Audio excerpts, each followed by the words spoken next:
اعوذ باللہ من شرور انفسنا ومن سیئات اعمالنا من يهد الله فلا مضل له ومن يضلل فلا هادي له واشهد ان لا اله الا الله وحده لا شريك له واشهد ان محمدا عبده ورسوله اما بعد فان خير الحديث كتاب الله وخير الهدي هدي محمد صلى الله عليه وسلم وشر الامور محدثاتها وكل محدثة بدعة وكل بدعة ضلالة وكل ضلالة في النار. اعوذ باللہ السمیع العلیم من الشیطان الرجیم من حمزہ ونفخہ ونفثہ. بسم اللہ الرحمن الرحیم. اللہم صلی علی محمد وعلی آل محمد کما صلیت علی ابراہیم وعلی آل ابراہیم انک حمید مجید. اللہم بارک علی محمد وعلی آل محمد کما بارکت علی ابراہیم وعلی آل ابراہیم انک حمید مجید. رب اشرح لی صدری ویسر لی امری واحلل عقدۃ من لسانی یفقہوا قولی. رب زدنی علما. ما کان محمد ابا احد من رجالکم ولکن رسول اللہ وخاتم النبیین.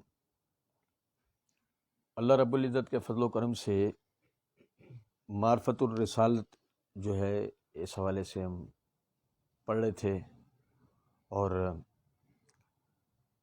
معرفت رسالت میں تیسرا نقطہ رسولوں کی تعلیمات،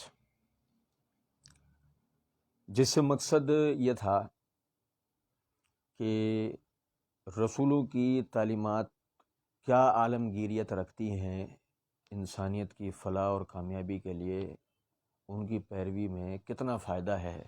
ہم اس حوالے سے چند نکات پڑھ رہے تھے کہ وہی لوگوں کو جھنجھوڑ دینے کے لیے بہت ہوتے ہیں. تو اس حوالے سے یہ سورہ بنی اسرائیل کے اندر آیت نمبر 24 سے اور آیت نمبر 38 تک یہ پورا ایک عنوان ہے، وہ نکات کا جو ذکر ہوا ہے، اور اس حوالے سے چند آیات ہی ہم پڑھ سکے تھے. آیت نمبر 26 پڑھ رہے تھے، اور پھر مختلف وجوہات کی وجہ سے درس جو ہے وہ مؤخر ہوتا چلا گیا. اس کے لیے ہم بھائی آپ سے معذرت خواہ بھی ہیں. اللہ رب العزت نے فرمایا وَآتِ ذَا الْقُرْبَى حَقَّهُ وَالْمِسْكِينَ وَابْنَ السَّبِيلِ وَلَا تُبَذِّرْ تَبْذِيرًا. اور قریبی رشتہ داروں کو ان کے حق ادا کرو، مسکینوں کو، مسافروں کو. وَلَا تُبَذِّرْ تَبْذِيرًا. ہم نے پچھلے درس کے اندر، آخری جو درس تھا اس کے اندر ہم نے پڑھا کہ رشتہ داروں کو، مسکینوں کو، مسافروں کو ان کا حق دینے سے مراد کیا ہے. اللہ نے فرمایا وَلَا تُبَذِّرْ تَبْذِيرًا، اور فضول خرچی نہ کرو. فضول خرچی، بے جا خرچ نہ کرو. اچھا دیکھیں، اسلام چونکہ ایک عالمگیر دین ہے، یہ کوئی خانقاہی دین نہیں ہے، خانقاہی مذہب نہیں ہے. ترک دنیا کی بات ہی نہیں کرتا. دنیا میں انسان کو اپنی زندگی کس طریقے سے بسر کرنی ہے وہ ادب و آداب سکھاتا ہے، تاکہ اس کو سیکھنے کے نتیجے میں انسان دنیاوی کامیابی بھی حاصل کرے اور اخروی بھی. تو جو چیزیں دنیاوی زندگی میں انسان کے لیے مفید ہیں، مضر ہیں، یعنی مفید بھی ہیں مضر بھی ہیں، اسلام ان سے بات کرتا ہے، اور ان کے ان اسالیب کو سکھاتا ہے کہ جس سے انہیں، یعنی کہ پیروی کرنے والوں کو اسلام کی فائدہ ہو، اور ان کے ان اسالیب سے بچاتا ہے جس سے انہیں نقصان ہو. اور چونکہ مسئلہ یہ ہے کہ یہ اللہ خالق کائنات کا نازل کردہ دین ہے، وہ تمام اشیاء کے مضمرات و مضرات ان سے واقف ہے. تو یہی وجہ ہے کہ اللہ رب العزت نے اس دین کے اندر وہ اصولیات بیان کر دی ہے. تو اسی میں جیسے میں نے عرض کیا کہ دنیاوی زندگی گزارنے کے لیے جو چیزیں مفید ہیں اس میں سے ایک ہے مال، دولت، پیسہ. اللہ رب العزت نے پیسے کی بھی حقیقی قدر کو بیان کیا ہے، مال کی بھی حقیقی مصارف کو بیان کیا ہے. تجارت کو بھی، مال جمع کرنے کا صحیح طریقہ بھی، مال کے خرچ کرنے کا بھی صحیح طریقہ اللہ رب العزت نے بیان کیا۔ اگر ہم اس کو اکٹھا کریں بات کو ایک جملے میں کی جائے تو پیسے کی جو حقیقی قدر ہے، ایک تو وہ قدر ہے جس کو ہم علم معاشیات کے اندر پڑھتے ہیں، اکنامکس کے اندر جو ہم پیسے کی قدر کو پڑھتے ہیں، ایک تو قدر وہ ہے، وہ ایک ایسی قدر ہے کہ جو انسان کو صرف جانور یا مشین تو بنا سکتی ہے، انسان کو وہ معنی مفہوم انسان رہنے نہیں دیتے۔ لیکن اسلام نے جو پیسے کی حقیقی قدر بتائی ہے وہ یہ انسان کو حقیقی انسان بنانے کے لیے مفید ہے۔ حقیقی انسان دیگر حیوانات کی بنسبت اس کے اندر فرق یہ ہوتا ہے، وہ اجتماعی زندگی جینے کا قائل ہوتا ہے، انفرادی زندگی جینے کا قائل نہیں ہوتا۔ جیسے کہ ایک جانور ہے، جانور جب اپنے شدت کو پہنچتا ہے، سختی کی عمر کو پہنچتا ہے، تو وہ اکیلی زندگی بسر کرتا ہے۔ چند ہی ایسے جانور ہیں جو ایک قبائلی نظام کے اندر رہتے ہیں، ایک خاندانی نظام کے اندر رہتے ہیں، مطلب زیادہ تر جانور ایسے ہیں جو ایک الگ زندگی بسر کرتے ہیں۔ انسان ایسا نہیں ہے۔ حقیقی انسان کو اس کی زندگی میں اجتماعیت دی گئی ہے کہ وہ انفرادیت سے باہر اجتماعی زندگی بسر کرے، تاکہ جو مسائل ہیں وہ سب کے مشترک ہو جائیں، منفرد نہ رہ جائیں، ایک ہی آدمی کے اوپر تمام مسائل کا بوجھ نہ پڑا ہوا ہو۔ جب وہ مشترک ہو جاتے ہیں سب کے، تو سب مل کے ان کا حل کرتے ہیں، جب سب مل کے حل کرتے ہیں تو کسی ایک کے لیے بوجھ نہیں رہتا۔ آپ میری بات سمجھ رہے ہیں؟ تو اب دیکھیں، یہ میرے ہاتھ میں صحیح بخاری ہے، صحیح بخاری کی جلد نمبر 3 کا صفحہ نمبر 451 ہے۔ امام بخاری رحمۃ اللہ علیہ کتاب فی الاستقراض، توجہ کی جگہ توجہ، امام بخاری رکھ دو، یہ بربادی ہے، ہر چیز کی بربادی ہے کہ یہ جو نا امام بخاری رحمۃ اللہ علیہ وہ اس کو دیکھو کس باب کے تحت اس حدیث کو لے کے آئے، کتاب فی الاستقراض، قرضوں کے مسائل۔ کیا مسائل؟ باب قائم کیا، باب ما ینہا عن اضاعت المال، اس بات کی ممانعت میں کہ مال ضائع نہیں کیا جائے گا۔ سمجھے ہیں بات کو یا نہیں؟ مال ضائع اس کے تحت حدیث نمبر ہے 2408۔ مغیرہ بن شعبہ رضی اللہ تعالیٰ عنہ فرماتے ہیں کہ نبی صلی اللہ علیہ وسلم نے فرمایا، ان اللہ حرم علیکم عقوق الامہات، اللہ رب العزت نے تم پر حرام کر دیا ہے تمہارے ماؤں کی، یعنی کہ اس میں باپ بھی آتے ہیں دیگر احادیث کی، اللہ رب العزت نے تم پہ حرام کر دیا ہے تمہارے ماؤں کی نافرمانی کو، وَكَرِهَ وَوَعْدِ الْبَنَاتِ، اور بیٹیوں کو زندہ دفن کرنے کو، وَمَنَعًا وَحَاتِ، اور جو تم پر جائز واجبات کی ادائیگی ہے وہ ادا کرنے کو، وَكَرِهَ لَكُمْ قِيلَ وَقَالَ، اور بکواس باتیں کرنے کو اللہ نے تم سے برا جانا ہے، فضول بے وجہ کی باتیں بنائے جانے کو اللہ نے تم سے برا جانا ہے، وَكَثْرَةِ السُّؤَالِ، اور کثرت سے سوالات کرنے کو بھی منع ہے، حرام ہے، وَإِضَاعَةِ الْمَالِ، اور مال کا ضائع کرنا بھی تم پر حرام ہے۔ دیکھو میری بات سمجھو، میری بات سمجھنا کیا ہے، ان اللہ حرم علیکم، اللہ نے تم پہ حرام کیا ہے۔ حرام کیا چیز ہوتا ہے؟ سنو ذرا بات، حرام وہ چیز ہے کہ جس کا یعنی اللہ نے منع کر دیا، اب اس کا کرنے والا کبیرہ گناہ کا مرتکب ہوتا ہے، اس کا کرنے والا کبیرہ گناہ کا مرتکب۔ حلال وہ ہے کہ جس کا کرنے والا اجر کا مستحق ہوتا ہے، اور حرام وہ ہے جس کا کرنے والا کبیرہ گناہ کا مستحق ہوتا ہے۔ اور دیکھو نا، ان اللہ حرم علیکم عقوق الامہات، اللہ نے تم پر ماؤں کی نافرمانی، تو ماؤں کی نافرمانی کیا ہے؟ کبیرہ گناہ ہے۔ بھئی یہ جو ہم نے پڑھا سورہ بنی اسرائیل جہاں سے ہم پڑھ رہے ہیں، اس میں پہلی بات کیا ہے؟ وَقَضَىٰ رَبُّكَ أَلَّا تَعْبُدُوا إِلَّا إِيَّاهُ وَبِالْوَالِدَيْنِ إِحْسَانًا، پڑھا ہی سب سے پہلے ہم نے یہ نا کہ تمہارے رب نے فیصلہ کر دیا میرے سوا کسی کی عبادت نہیں کرو گے اور والدین کے ساتھ نیک سلوک کرو گے، ہم نے پڑھا تھا تفصیل ہے۔ تو آپ دیکھیں اللہ نے ماؤں کی نافرمانی، اسی طرح بیٹیوں کو زندہ دفن کر دینا کبیرہ گناہ ہے۔ وَمَنَعًا وَحَاتٍ، اور جو یعنی کہ جو جائز واجبات ہیں ان کو روک لینا، یعنی تم پر کسی کا مال یا کچھ بھی تم پر کسی کی ادائیگی ہے، کسی کی امانت ہے، کوئی بھی ہے، تمہیں وہ ادا کرنا ہے اور تم روک کے رکھو، خیانت کے زمرے میں نا کبیرہ گناہ ہے۔ وَكَرِهَ لَكُمْ قِيلَ وَقَالَ وَكَثْرَةُ السُّؤَالِ، انہیں چھوڑ دیں دونوں حصوں کا بھی 1 منٹ کے لیے۔ لیکن آگے دیکھیں وَإِضَاعَةُ الْمَالِ، اور مال کا ضائع کرنا، اس کا مطلب مال کا ضائع کرنا کیا ہے؟ حرام ہے، کبیرہ گناہ ہے۔ لگتی بڑی عجیب بات ہے لیکن کبیرہ گناہ ہے۔ کیوں ہے اس کو ہم پڑھیں گے انشاءاللہ، لیکن یہ بنیادی چیز تھی آپ کو بتانا، اس کو ذہن میں رکھیے گا کہ مال کا ضائع کرنا حرام میں سے ہے، حرام کاموں میں سے۔ اچھا کیا اب اس کی شکل بتا دی گئی کہ وہ مال ضائع کرنا کیا ہوتا ہے؟ سنیں ذرا بات، اللہ نے فرمایا نا وَلَا تُبَذِّرْ تَبْذِيرًا، فضول خرچی، بیجا خرچ نہ کرو۔ اور فرمایا سورہ اعراف کے اندر وَكُلُوا وَاشْرَبُوا وَلَا تُسْرِفُوا، کلوا واشربوا ولا تسرفوا، کھاؤ پیو لیکن بیجا خرچ نہ کرو۔ انہ لا یحب المسرفین، بے شک اللہ بیجا خرچ کرنے والوں کو پسند نہیں کرتا۔ اچھا سمجھے ذرا بات کو، کیا دور دیکھا تھا اسلام نے؟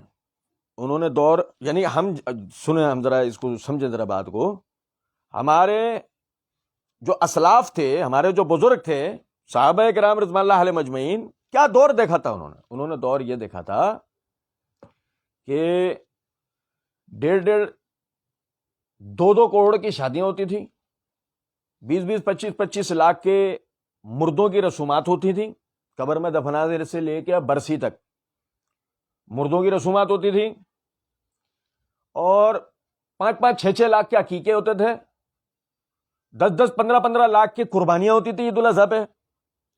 وہ بڑے بڑے محلات بنا کر وہ رہتے تھے، ایک بندے کے پاس 20 گاڑیاں تھیں، یا 5 بائکیں تھیں، یا 3 مہنگے 5 6 لاکھ کے موبائل تھے۔ وہ ایسے دور سے ایسے دور میں تھے، وہ ایسے دور میں تھے۔ عثمان رضی اللہ تعالیٰ عنہ امیر ترین آدمی نہیں تھے؟ مصعب بن عمیر امیر ترین آدمی نہیں تھے؟ وہ ایسے دور میں تھے بھائی جان، لیکن انہوں نے کیا کرا؟ اپنے اس مال کو اپنی جائز ضروریات کے بعد اللہ کے دین کے اوپر لگا دیا۔ وہ اللہ کے دین پہ لگانا کیا ہے وہ پچھلے درس میں ہم نے پڑھا تھا۔ انہوں نے اللہ کے دین کے اوپر لگایا، اسے اپنے مسلمان بھائیوں کی فلاح و بہبود کے لیے اس کو لگایا، اسلام کی ترقی و ترویج کے لیے اس کو لگایا، اپنی ضرورت کے بعد جو یعنی اپنے لیے بچا کے، جو اپنی ضرورت کے بعد جو بچا اس کو انہوں نے سیو نہیں کیا۔ مہنگی شادیاں، وہ مردے مر گئے، وہ مردے مہنگے پڑ گئے، وہ مرنے والے بھی مہنگے پڑ رہے ہیں آج کل، آپ اندازہ تو کریں۔ وہ عقیقے مہنگے، وہ ہر چیز کے اندر بے جا اسراف ہو رہا، وہ خوب پیسہ خرچ ہو رہے ہیں۔ انہوں نے ایسا کچھ بھی نہیں کیا، ہیں وہ سب جنتی، لیکن ہمارے بعد ہم پہلے جنتی ہیں، لائن میں سب سے آگے ہم ہیں، وہ سب پیچھے ہیں۔ کو پوچھے اس بات کو، یہ اتنی مہنگی قربانیاں اور اتنے مہنگے سب کر کے اگر تو جنت میں جا رہا ہے تو انہوں نے تو یہ سب نہیں کیا، تو وہ تو لائن میں تیرے سے پیچھے رہیں گے نا پھر۔ اور اگر وہ سب کر کے جنت میں تجھ سے آگے تو یہ سب کر کے ان کی لائن میں کیسے لگے گا؟ ایک سوچنے کی بات ہے یا نہیں؟ ولا تبذر تبذیرا، بے جا خرچ مت کرو۔ ان اللہ حرم علیکم اضاعۃ المال، اللہ نے تم پر مالوں کا ضائع کرنا حرام کر دیا ہے۔ آپ سمجھیں؟ اب غور طلب نکتہ ہے، انہوں نے ہجرت کی اور اپنے مال و اسباب سارے انہوں نے اللہ کے دین کے لیے چھوڑ دیے۔ چھوڑے تھے یا نہیں؟ بتائیے، چھوڑے تھے نا؟ انہوں نے چھوڑ دیا، اور وہ سارے کے سارے بالکل مسکین کلاش ہو کر وہ پہنچے مدینہ۔ اچھا، مدینے میں جو انصار صحابہ تھے جنہیں انصار کہا گیا، انصار کے معنی کیا ہوتے ہیں؟ مددگار۔ انہیں کیوں کہا گیا یہ؟ انہوں نے اپنے پراپرٹیز میں، اپنے کاروبار میں اپنے بھائیوں کو اپنے ساتھ شریک کیا، مل کے سب نے کام کیا۔ وہ کام کس لیے کرتے تھے؟ تاکہ پیچھے اپنی اولادوں کے لیے بے تحاشا پراپرٹیاں چھوڑ کے جائیں، یہ بعد میں کتے بلیوں کی طرح ایک دوسرے سے لڑ رہے ہوں۔ اللہ قرآن میں کہتا ہے فَاعْتَبِرُوا یا اولِ الابصار، آنکھوں والوں عبرتیں پکڑا کرو۔ اللہ کی قسم، پرسوں ایک واقعہ ہوا ہے، میں نام نہیں لوں گا، حیدرآباد کی ایک جانی مانی ایک کاروباری شخصیت ہیں, میجر اٹیک ہوا ان کو, بیٹا ماں کو لے کے رجسٹرار کا آفس پہنچا ہوا ہے, ماں سے انگوٹھا لگوا رہا ہے. رجسٹرار نے اماں جی سے کہا, اماں جی تمہیں پتہ ہے انگوٹھا کس لیے لگوا رہا ہے؟ اس نے کہا نہیں, یہ پراپرٹی اپنے نام کروا رہا ہے. باپ ہاسپٹل میں پڑایا, اس کا چل چلا ہوگا ٹائم, ابھی مرا بھی نہیں ہے پورے طریقے سے وہ, اور اس سے پہلے نا بیٹا اپنے دوسرے بھائیوں کا حق کھانے کے لیے اور رجسٹرار کا آفس پہنچا, وہ تو رجسٹرار کا دماغ چل گیا, اس نے اسی ٹائم اس کو گرفتار کروایا. میرا اس بات سے بتانے کا مقصد یہ, آپ دیکھیں یہ جو سوچ کر ہم نے مال کو جمع کرا کہ ہم اپنے بچے پال رہے ہیں, نہیں, اس مال کے نتیجے میں ہم سانپ پال رہے ہیں, بچے نہیں پال رہے.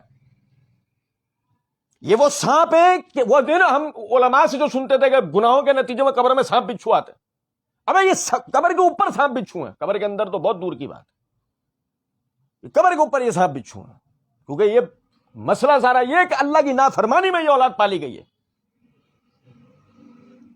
اسلاف امت کیا کہا کرتے تھے کہ انسان کی حقیقی دولت اس کی فرما بردار اولاد ہے, اس کے برے وقت میں کون کام آتا ہے؟ اس کی اولاد کام آتی ہے. جو اگر اولاد ہی اس لائق نہیں بن سکی تو اس مال کا فائدہ کیا ہوا؟ مال کی صحیح قدر کس نے بتائی ہے؟ اسلام نے, کہ اس کو کتنا کس وقت میں کیسے بچا کے رکھنا ہے, کیسے کتنا کس وقت میں لگانا ہے, کن پر لگانا ہے, یہ ساری چیزیں اسلام نے بتائیں. یہی وجہ ہے صحابہ کرام رضوان اللہ علیہ مجمعین کے خاندانی واقعات کبھی پتہ لگے میں آج تک, پراپرٹیز کے جھگڑے پتہ لگے کبھی صحابہ کے میں آج تک؟ 2 شادیاں 3 شادیاں تو انہوں میں عام کرتے تھے وہ, اور ان کے بچے کسی کے 20 بچے 25 بچے 30 بچے. انس بن مالک رضی اللہ عنہ کا مشہور واقعہ کہ جوان بیٹا برابر میں بیٹھا ہوا, پتہ ہی نہیں میرا بیٹا, اتنی اولادیں.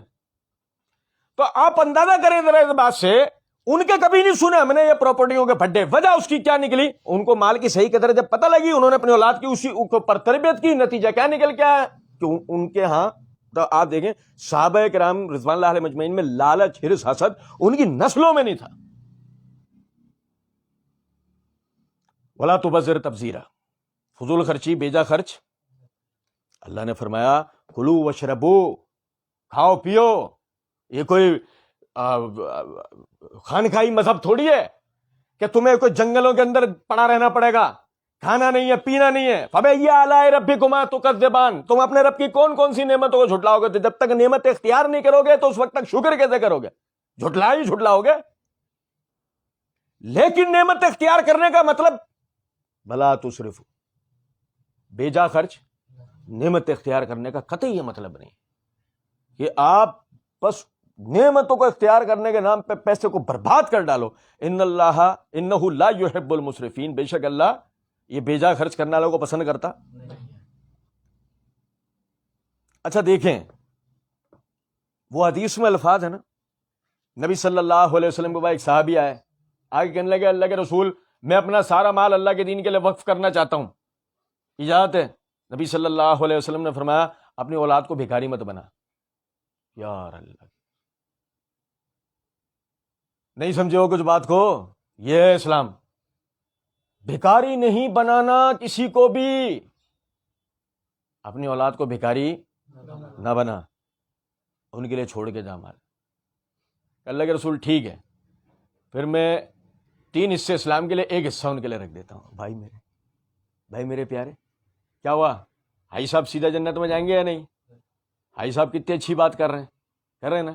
نبی صلی اللہ علیہ وسلم نے فرمایا نہیں, اس کو بڑھا.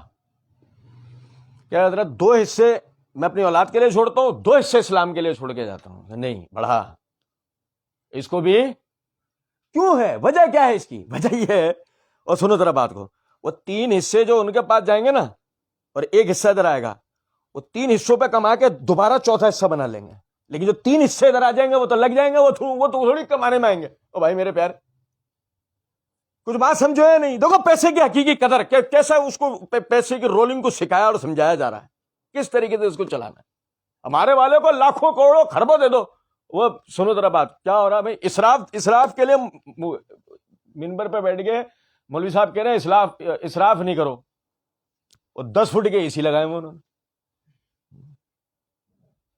یہ کس لیے لگائے؟ یہ 5 اسٹار ہوٹل ہے, یہ 5 اسٹار ہوٹل ہے. یہ تم نے 10 فٹ کے یہ 3-4 یہ اسی یہاں پر لگا دی. کیا ہے یہ؟ کیا چیز ہے یہ؟ مسجدیں کیا ہے یہ؟ مسجد کے اوپر وضو خانے کے اوپر 1500 روپے کے نل کے لگے میں کیوں؟ اور پھر وہ ایک چوکیدار بیٹھا ہوا اس پہ، ان نلکوں پہ، کیا چوری ہو جاتے ہیں؟ اب تو لگا دے 40 روپے والی ٹوٹیاں لگا دو نا اس پہ. کچھ بات آ رہی ہے سمجھ میں؟ نہیں. مسجد میں فانوس لگ رہے ہیں. وہ مسجد ہے، وہ 5 اسٹار ہوٹل ہے، کیا ہے یہ؟ آپ سمجھے ذرا اس بات کو. بھائی اگر مثال کے طور پہ شادی بیاہ موت میتوں کے اوپر پیسہ جو لگانا وہ اگر غلط ہے تو مسجدوں کے اوپر بھی تو اتنا پیسہ لگانا غلط ہے. کچھ بات آ رہی ہے سمجھ میں یا نہیں؟ آپ سمجھیں. بھلا تبذر تبذیرا، فضول خرچی نہ کرو. کلو واشربو، کھاؤ پیو، ولا تسرفو، فضول خرچی نہ کرو. انہ لا یحب المسرفین. اور دیکھیں اللہ رب العزت نے دوسرے مقام پر فرمایا سورہ شعراء کی آیت نمبر 152 میں. پہلے دیکھو یہ مضمون شروع کہاں سے ہوتا ہے. اللہ رب العزت نے قوم سمود وغیرہ ان قوموں کا ذکر کیا جن پر عذاب آئے. صحیح، قوموں پہ عذاب جن جن وجوہات سے آئے نا. سنو ذرا توجہ سننا. وہ سب ذکر کرتے ہوئے اللہ آگے کہتا ہے وَلَا تُطِيعُوا أَمْرَ الْمُسْرِفِينَ، اور فضول خرچیاں کرنے والوں کے معاملات کی پیروی مت کر لینا. الَّذِينَ يُفْسِدُونَ فِي الْأَرْضِ وَلَا يُصْلِحُونَ، یہ زمین میں صرف فساد کرتے ہیں، اصلاح. اب فساد بتاؤں آپ کو، بڑا آسان سا ہے سمجھنے کے لیے، بڑا آسان، جس کا ہر بندہ شکار ہے. مجھے بتائیے، میں آپ کو ایک واقعہ بتاتا ہوں. ایک ہمارے بہت قریبی، میں آپ کو عجیب لگ رہا ہوگا کہ اپنے ساتھ گزری مثالیں بول رہا ہوتا ہے. نہیں، اصل میں اپنے ساتھ گزری مثالیں میں اس کا عینی شاہد ہوتا ہوں. اپنا جو نا، یعنی اللہ نے مجھے جس چیز سے عبرت دی ہوتی ہے آپ کو بتاتا ہوں، تاکہ آپ اپنے دماغ کو جب چلائیں گے نا اپنے ارد گرد تو آپ کو بھی ایسے واقعات اپنے ارد گرد یاد آنا شروع ہو جائیں گے. 35 سال کام کرا ایک آدمی نے. کتنے عرصے؟ 35 سال اس نے کام کیا. 1.5 کروڑ روپے کی اس نے پراپرٹی بنائی، ایک دکان جس کی قیمت ابھی تک کرائے کے مکان میں رہتا ہے. 1.5 کروڑ روپے کی اس نے ایک دکان بنا لی اپنی. 35 سال محنت کا نتیجہ. اور ایک دن بیٹھ کر بات ہو رہی ہے تو آگے سے مجھے کہہ رہا ہے کہ دعا کرنا ہے یار، اب دکان بیچ رہا ہوں تو دوسری طرح دکان لوں گا، تھوڑا سا ویلیو تھوڑی سا مل جائے زیادہ. میں نے کہا بھائی آپ کو کیا ضرورت ہے، آپ کے پیچھے کیونکہ بیٹیاں ہی بیٹیاں ہیں، بیٹا کوئی نہیں. بات سننا توجہ سے. میں نے کہا آپ کو کیا ضرورت ہے، بیٹیاں کل کو انشاءاللہ اپنے گھر کے ہو جائیں گی، آپ ہوں گے اور بھابھی ہوں گی، بس آپ اپنا ہی کرنا. آپ کو تم 1.5 کروڑ 2 کروڑ کا کیا کرو گے؟ نہیں، یہ میں اس لیے سنو توجہ سنو، میں چاہ رہا ہوں یہ 2 کروڑ ہو جائیں، چاروں بیٹیوں میں 50-50 لاکھ تقسیم ہو جائیں گے شادی کے لیے. ایک بیٹی کی شادی کتنے کی کر رہا ہے؟ اچھا پہلے تو میں سمجھ نہیں پایا اس کی بات. میں سمجھا یہ کہہ رہا ہے کہ وہ وراثتی تقسیم کہ 50 لاکھ روپے جائے گا. میں نے کہا چلے ایسے بھی کر لیتے ہیں بات کہ 50 لاکھ روپے کی وراثتی تقسیم. نہیں، وراثتی تقسیم کی بات تھوڑی کر رہا ہوں. پھر کیا بات کر رہا ہوں؟ شادی کی بات کر رہا ہوں. آج کل آپ کو پتا 20-25 لاکھ سے کم میں کہاں شادی ہوتی ہے. اور ہمارے تو خاندان میں ویسے بھی 35-40 لاکھ کی شادی ہونا تو ایک نارمل بات ہے. تو میں چاہ رہا ہوں کہ تھوڑا میری بیٹیاں خوشی خوشی جائیں. تو اس کے لیے ایک بیٹی کے لیے، اور آگے کا پتہ نہیں جب تک دیگر کے رشتے ہوں. یار اللہ کی قسم میں اس کا چہرہ دیکھ رہا تھا اس وقت. یعنی کہ آپ دیکھیں وہ 35 سال اس نے محنت کی ہے صرف ان 4 شادیوں کے لیے کہ وہ یہ 4 شادیاں کرے گا، 50-50 لاکھ کی شادیاں. یار اور کوئی ایسا بندہ نہیں ہے اب تک اس کے بڑے، اس کے ہم عمر، اس کی خاندان کے سمجھدار لوگوں میں سے، ایسا تو نہیں مجھ سے غیر بندے سے بات کی ہوگی، ان سے بھی کی ہوگی بات، ایک بندہ ایسا نہیں ہے سمجھانے والا کیا ہو گیا تمہیں کہ 35 سال کی جو محنت ہے اس کو ایسا برباد کر دو گے، لوگ آئیں گے ہاتھ چاٹیں گے اور چلے جائیں گے. کوئی پوچھے گا تم سے تمہاری دال روٹی؟ یار سنو ذرا بات کو. آپ ظلم ہے اللہ کی قسم. ہم وہ ظالم لوگ ہیں، ہم بیٹھ کر اپنے حکمرانوں کو گالیاں دے رہے ہوتے ہیں، مہنگائی فلاں یہ ان چیزوں کے اوپر. ہم یہ نہیں دیکھتے وہ علیحدہ بات ہے کہ انہوں نے مہنگائی کی، دنیا میں اس وقت بھی سب سے زیادہ سستا اگر کوئی ملک ہے تو پاکستان ہے. اتنی مہنگائی کے بعد بھی دنیا میں سب سے سستا ترین ملک پاکستان ہے. آپ دنیا کے دیگر ممالک میں جا کے تو دیکھو میرے بھائی, آج بھی کیفیت یہ ہے, وہ 80 روپے درجن کیلا جس کو خریدنے کے لیے آپ پریشان ہو رہے ہوتے ہو, ٹوکیو کے اندر ایک کیلے کی پاکستانی اعتبار سے قیمت 300 روپے ہے ایک کیلے کی. آپ 80 روپے لیتے ہو, پریشان ہو رہے ہوتے ہو, یار 80 روپے درجن ہو گیا کیلا. اصل مسئلہ سارا یہ ہے, ہمیں یہ سمجھنا چاہیے خرابی ہمیشہ نیچے سے اوپر جاتی ہے. جو جڑ ہوتی ہے نا, پھل کیا لاتی ہے؟ جڑ لاتی ہے نا. جو جڑ جس چیز کی لگی ہوئی ہے پھل بھی وہی لے کر آئے گی نا. جب آپ نچلی یعنی نیچے سے خراب ہو گئے تو اوپر خرابی اوپر جاتے جاتے تو اور بڑھ جائے گی. آپ جس مہنگائی کا رونا رو رہے ہیں قطعی نظر اس کے, آپ اپنا لائف سٹائل تو چیک کریں. آپ کا لائف سٹائل کیا ہے؟ آپ کے اپنا دن بھر کا خرچہ کیا ہے؟ آپ کے گھر کا خرچہ کیا ہے؟ پہنتے کتنے کا ہے؟ موبائل کتنے کا ہے؟ بائک کتنے کی ہے؟ کار کتنے کی ہے؟ گھر کتنے کا بنا؟ آپ اندازہ کریں, 3 منزل گھر بنوا رہا ہوں. افراد کتنے ہیں ٹوٹل؟ 4, 2 میاں بیوی 2 بچے, 3 منزل عمارت بنوا رہا ہوں. کل کو شادی تو کروں گا نا, کروں گا کل, پیسے آج ہی برباد کر دوں گا, پیسے آج ہی برباد کر دوں گا, آج ہی لگا دوں گا اس کے اوپر. کچھ بات آ رہی ہے سمجھ میں یا نہیں؟ تو دیکھیں فرمایا اللہ جی نے یفسدون فی الارض. حاجی صاحب نے 30 لاکھ روپے جہیز میں دے دیے. حاجی صاحب کو منع کر رہے ہیں مت کرو, تم ہی اکیلے خاندان کے اندر امیر ہو, باقی نہیں ہے. لیکن ضمیر سب کے پاس ہے. ضمیر, کسی کے ضمیر کا گلا مت گھونٹو. یہ تو تم جہیز دے رہے ہو, دوسرا اپنی بیٹی کو نہیں دے پائے گا. جب دوسرا اپنی بیٹی کو نہیں دے پائے گا, اپنے اندر ہی گھٹ رہا ہوگا, مر رہا ہوگا. مت کرو ایسا.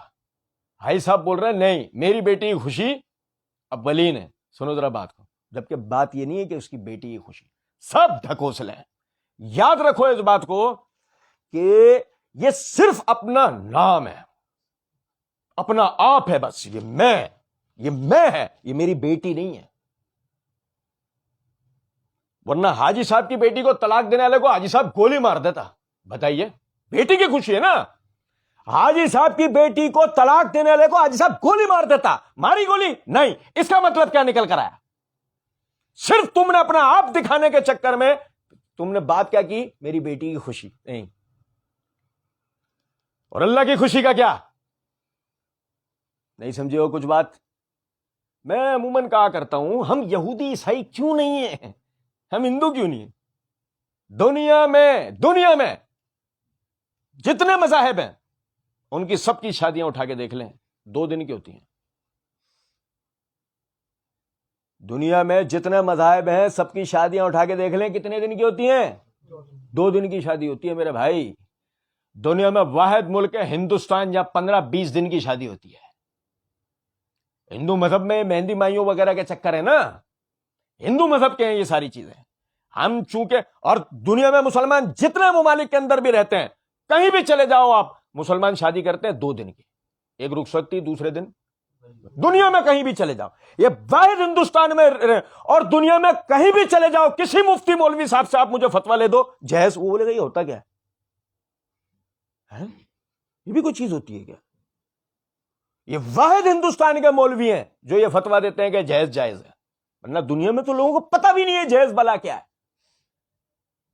اور آپ دیکھیں بھائی, 15 روزہ شادی ہو رہی ہے, اب کیا فساد مچا ہوا کراچی میں, ایک دن ریسٹ کا ہے, فساد مچا ہوا نا کراچی میں شادیوں میں. او بھائی وہ جو 1 دن کی شادی تھی, اصل میں تو شادی ہے 2 دن کی بھی نہیں ہے. اسلام میں شادی کتنے دن کی ہے؟ ولیمہ بس. اس کو اتنا مشکل کر دیا ہے, اتنا زیادہ مشکل کر دیا ہے, غریب کی بیٹی گھر میں پڑی ہے, اس کو یہ تو تانا تم بڑے آرام سے دے سکتے ہو, کماتے ہیں نا اتنا, اگر بیٹیاں پیدا کر رہے تھے تو یہ تو تانا تم آرام سے دے سکتے ہو کہ اتنی بچیاں پیدا کیوں کی. یہ سارے تانے تم دے سکتے ہو, نہیں جھانکو گے تو اپنے گریبان میں نہیں جھانکو گے کہ یہ سسٹم بنا کون رہا. اس امت کے بلکہ اس پوری کائنات کے سب سے بہترین آدمی کی بیٹیاں ہی بیٹیاں تھیں. محمد رسول اللہ صلی اللہ علیہ وسلم, ان کی بیٹیاں ہی بیٹیاں تھیں, بیٹوں کا تو انتقال ہو گیا تھا. 4 بیٹیاں، 3 بیٹوں کا بچپن میں انتقال ہو گیا، 4 بیٹیوں کو بیاہا انہوں نے۔ کس طرح؟ دنیا کی سب سے بہترین شادیاں تھیں وہ، کس طرح؟ اور تو اہل سنت ہونے کا دعوے دار، تو کیسے کر رہا ہے جیسے ہندو کرتے ہیں؟ اور پھر کہہ یہ رہا ہے ہماری تربیت میں کوئی کمی رہ گئی تھی، ہم نے تو سب کچھ کیا، ہماری بیٹی کا گھر نہیں بسا۔ ابے بسم اللہ ہی غلط ہوئی ہے، جس کام کی بسم اللہ صحیح نہیں ہوئی اس کا انجام کیا نکل کر آنا ہے؟ آپ سمجھیں ذرا اس بات کو۔ یہاں کیفیت یہ ہے فساد کر دیا، او بھائی زمین میں ایسا فساد کر دیا، شادی مشکل ترین کر دی، اور کہہ رہے نہیں ہم تو اصلاح کر رہے ہیں۔ اب بتاؤ بھائی، مولوی سے لے کے نیچے تک سب کیا کریں؟ ہم تو صحیح کام کر رہے ہیں۔ اللہ کہہ رہا ہے الذین یفسدون فی الارض ولا یصلحون، یہ زمین میں فساد کرتے ہیں، اصلاح نہیں کرتے۔ ہم ہاسپٹل بنا سکتے ہیں، صحابہ نے بنا تھا یا ان کو باہر سے امداد آئی تھی؟ یار میری بات پہ توجہ کرو، اللہ کی قسم، ہم ہاسپٹل بنا سکتے ہیں، باہر کی امداد پہ ہمارے بڑے نہیں پلے، ہم پل رہے ہیں، ہمیں پالا جا رہا ہے۔ ہم ہاسپٹل بنا سکتے ہیں، بناتے نہیں ہیں، کیوں؟ بتایا نہیں جاتا، توجہ نہیں دلائی جاتی، اوپر سے لے کے نیچے تک۔ ہم اسکول بنا سکتے ہیں، بناتے نہیں ہیں کیونکہ توجہ نہیں دلائی جاتی۔ ہم کالج یونیورسٹی بنا سکتے ہیں۔ ہمارے یہاں دارالامان اور یتیم خانے کیوں ہیں؟ ہم کسی این جی او کو بننے کی اجازت کیوں دے دیتے ہیں؟ چاہے وہ بنائے عمران خان، چاہے وہ بنائے ابرار الحق، چاہے آ کر یو ایس ایڈ کھڑی کرے، ہم کسی بھی این جی او کو بننے کی اجازت دے کیوں دیتے ہیں؟ کیوں بن رہی ہے یہ این جی او؟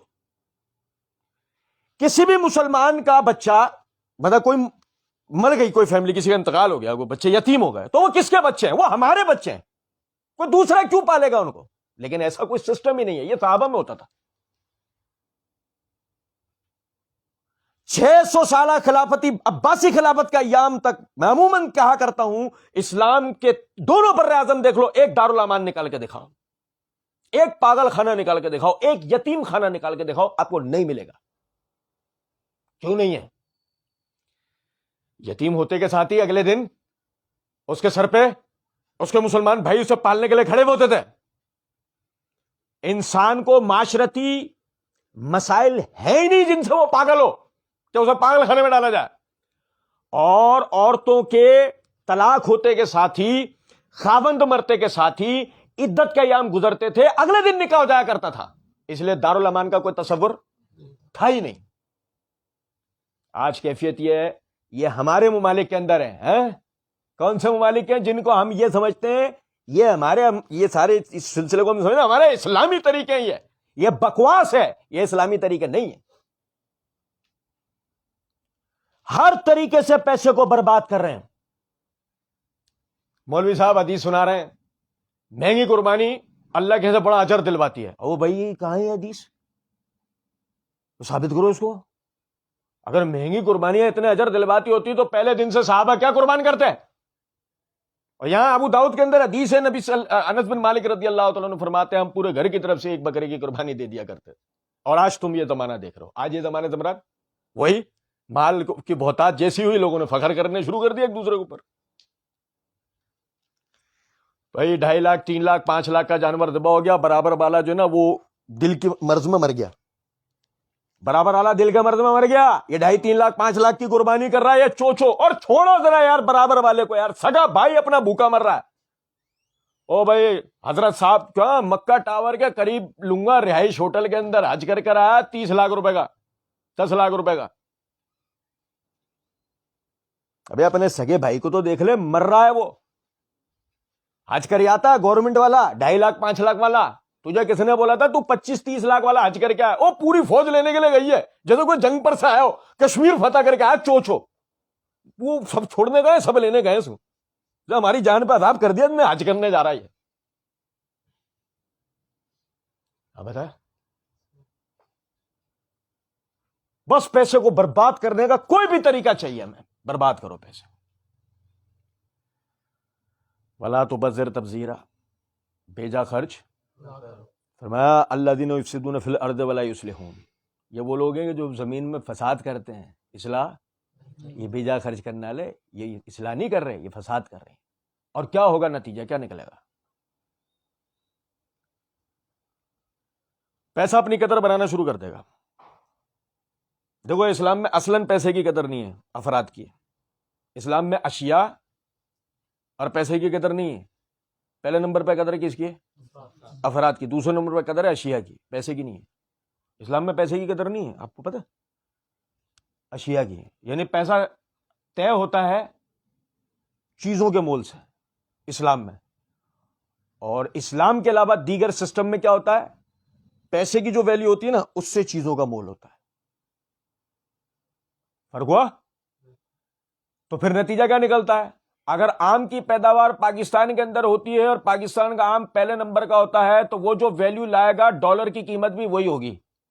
نہیں، الٹا ہو جاتا ہے. ڈالر کی جو ویلیو ہوگی نا، اس میں آم بکے گا. سمجھے نتیجہ؟ نہیں سمجھے؟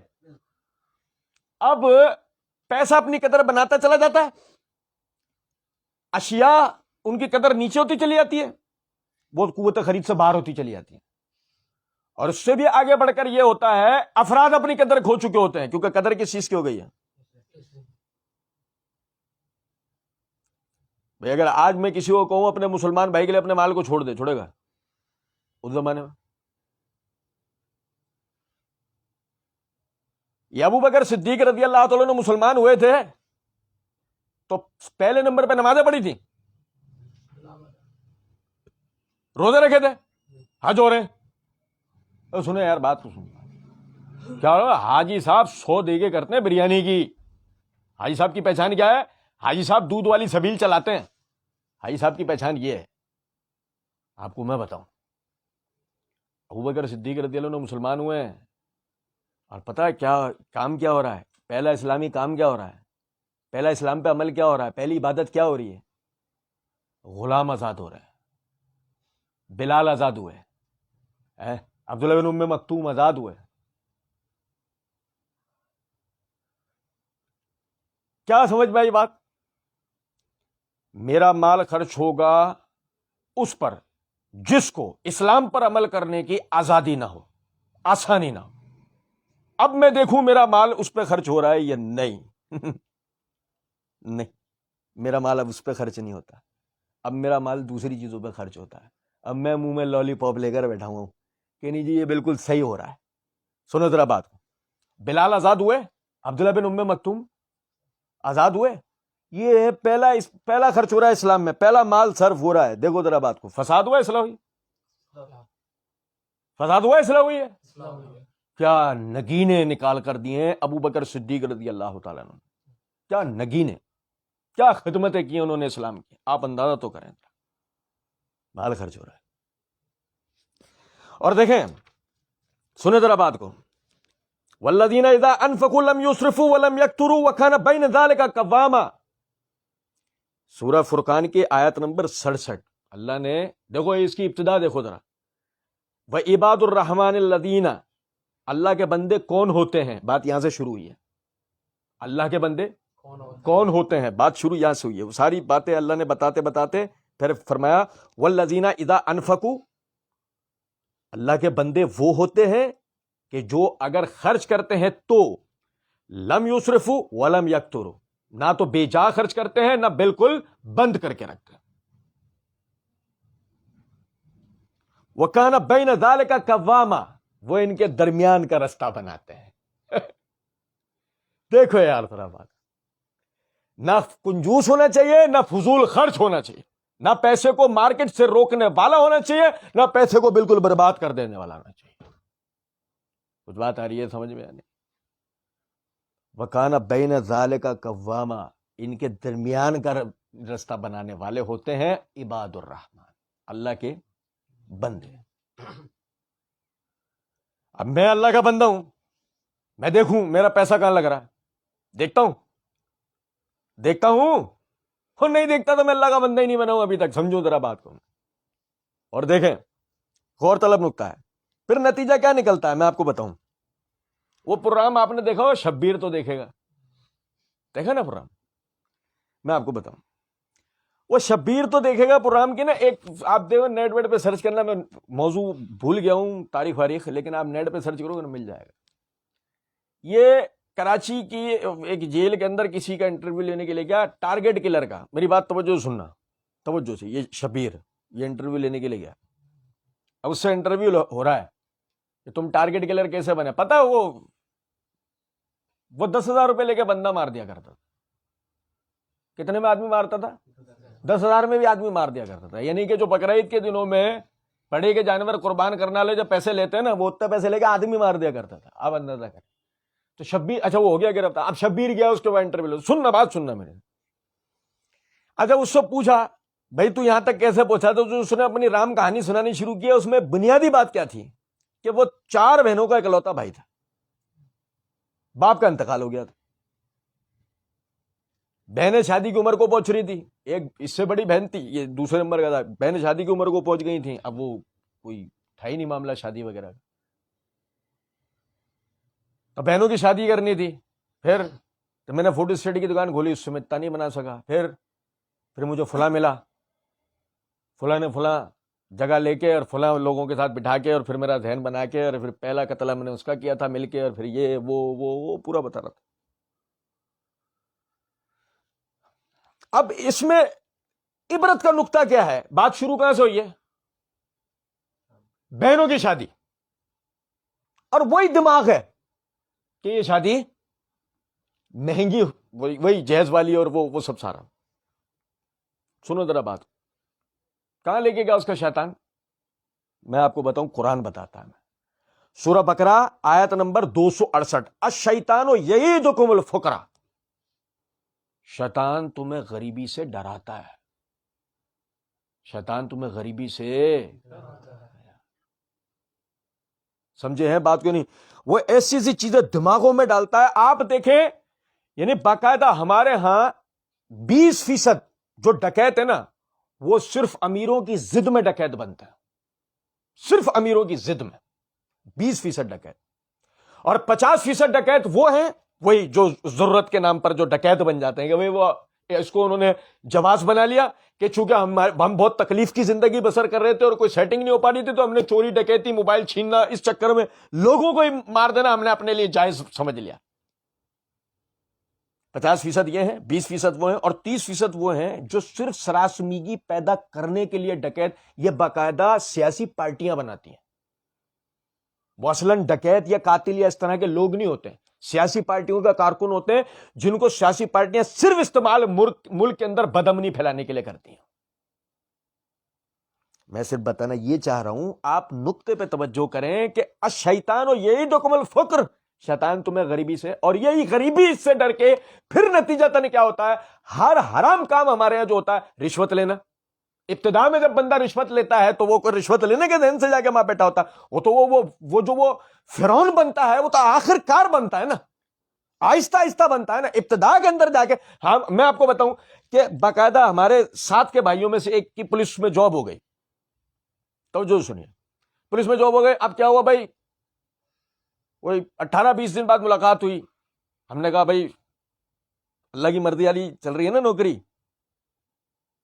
کہنے لگا بھائی مسئلہ یہ ہے، فلاں کو پکڑا تھا، منشیات فروش کو، فلاں کو پکڑا تھا، تو اس میں بات یہ چلی تھی کہ جب اس کو چھوڑا تو پیسے لے گئے، اور بات یہ ہوئی کہ ہر ٹیبل پہ ایک لفافہ پہنچ گیا. تو میری ٹیبل پہ بھی آیا، تو میں نے کہا میں رشوت نہیں لوں گا. کہنے لگے پھر نوکری سے باہر جاؤ گے. آپ بات نہیں سمجھے. میں بتانا یہ چاہ رہا ہوں اس بات سے، آپ دیکھیں، ایک ہے کہ وہ باقاعدہ سسٹم کا حصہ بن کے اس نے یہ کام کیا جس کو وہ اپنے لیے غلط سمجھتا ہے، اور یعنی اس میں وہ اصلاح کی کوشش کرتا ہے. ایک وہ ہے جو گیا، غلط تو سمجھتا تھا لیکن اصلاح کی کوشش کے لیے نہیں گیا تھا، وہ گیا اندر. اب اس نے وہ پہلے دن جب لینا شروع کی تو پہلے دن کا تو معاملہ دوسرا تھا، لیکن اب وہ تو جو یہاں تک پہنچا ہے نا، وہ یہاں تک وہ اسی بات سے پہنچا ہے. غریب گھرانے سے گیا ہے، غریب گھرانے سے گیا ہے، اور وہ سمجھتا ہے کہ غریبی ایک عذاب ہے، غریبی ایک بدقسمتی ہے. میں آپ کو ایک بات بتاؤں، غریبی اللہ کی بہت بڑی نعمت ہے. غریبی اللہ کی بہت بڑی نعمت ہے، میں آپ کو سچ بتا رہا ہوں. اس میں آپ کو صرف پریشانی پتہ ہے کیا ہوتی ہے؟ کھاؤں گا کیسے اور اپنے بچوں کو کھلاؤں گا کیسے. اس میں بس اتنی پریشانی ہوتی ہے. نہیں سمجھے وہ بات؟ لیکن امیری کے اندر پتہ کیا ہوتا ہے؟ کھاؤں گا کیا؟ اللہ کی قسم بہت بڑی پریشانی ہوتی ہے، کھاؤں گا کیا؟ نہیں سمجھے؟ حاجی صاحب کو ہائی بلڈ پریشر ہے، کاروباری ٹینشنوں کی وجہ سے ہائی بلڈ پریشر کے مریض ہو گئے، ٹینشنیں لے لے کے شوگر کے مریض ہو گئے، حاجی صاحب کا دل بھی کمزور ہو گیا ہے، ہارٹ فیل کے قریب پہنچ گئے، ہو نہیں رہا ہے، قریب پہنچ گئے۔ نہیں سمجھے کچھ بات کو یا نہیں؟ بھائی اب ڈاکٹر نے کہہ رکھا ہے چکنائی بند، میٹھا بند، نمک بند، فلاں بند، گوشت نہیں کھاؤ گے، یہ نہیں کرو گے، تو سمجھنا غریب آدمی کو پریشانی یہ ہے کہ کھلاؤں گا کیا، اور امیر آدمی کو کہ کھاؤں گا کیا۔ کچھ بات آ رہی ہے سمجھ میں؟ غریبی اللہ کی نعمت ہے، امیری اگر اللہ کی مرضی والی ہو تو بہت بڑی نعمت ہے، اور اگر اللہ کی مرضی والی نہ ہو تو اس سے بڑا عذاب دنیا کے اندر کوئی نہیں ہے۔ میں آپ کو سچ بتا رہا ہوں، بیٹا ہے نا، بیٹا باپ سے کسی غرض سے نہیں ملتا غریب کا، لیکن امیر کا خدمت بھی کر رہا ہو تو باپ کو یہ لگ رہا ہوتا پیسے کے لیے کر رہا ہے۔ اللہ کی قسم یار، دیکھو ذرا بات، غریبی یہ سمجھیں، یہ عذاب نہیں، یہ اللہ کی نعمت۔ ہاں آپ میں صلاحیت ہے، آپ بہت کچھ اللہ کے دین کے لیے کر سکتے ہو، آپ اس کے بعد غریب ہو تو آپ کی غریبی آپ کے لیے پریشان کن ہے۔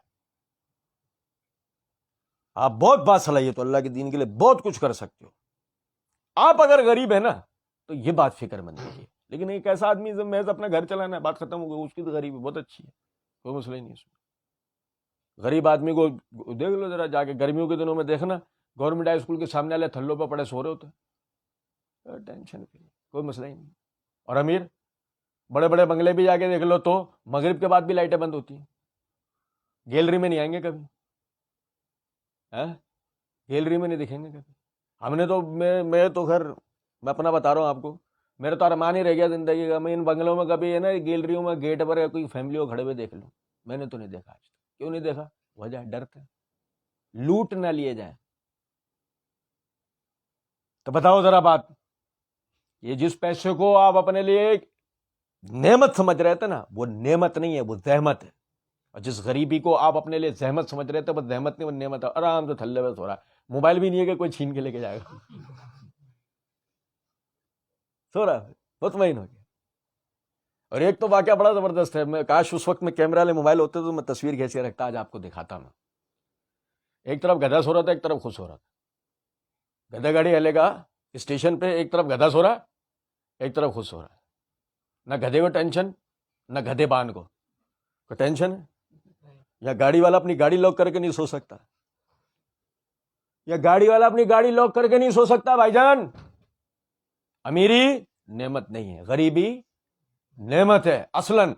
اور سنو، الشیطان یعیدکم الفقر، شیطان تمہیں اسی سے ڈراتا ہے، تو ڈراتا ہی کیوں ہے؟